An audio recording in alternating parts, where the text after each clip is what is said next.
एक राजा एक संत की पर्ण कुटिया में अक्सर जाया करते थे।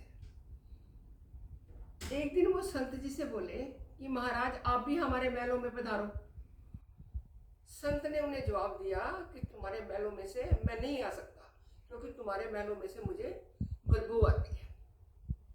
राजा ने कोई जवाब तो नहीं दिया, पर मन में बड़ा हैरान हुआ कि मेरे महलों में बदबू कैसी, वहां तो इत्र फुलेल और फूलों के जो है वो रस सारा दिन बिखरते रहते हैं।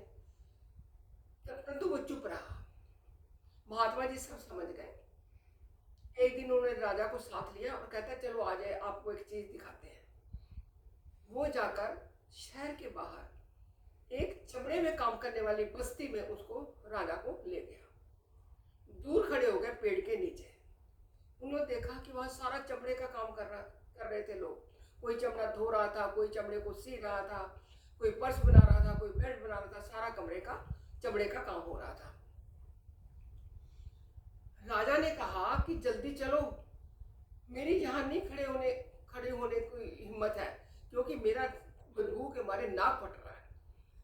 महात्मा जी कहने लगे राजन, उधर जरा नजर तो डालो, ये देखो यहाँ इनकी स्त्रियां कितनी अच्छा खाना बना रही हैं, बच्चे खेल रहे हैं, कोई सो रहे हैं, इनकी गृहस्थी, आदमी आ रहे हैं जा रहे हैं, इनकी गृहस्थियां पूरी बसी हुई हैं। इनको तो नहीं आ रही बदबू चमड़े से, और आपको कैसे आ रही है?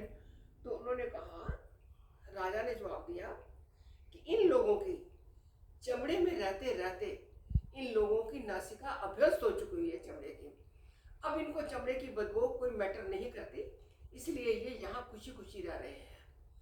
कहते हैं राजन, इसी तरह आपके महल में विषय वासनाओं, काम क्रोध लोभ मोह अहंकार की बदबू फैली हुई है।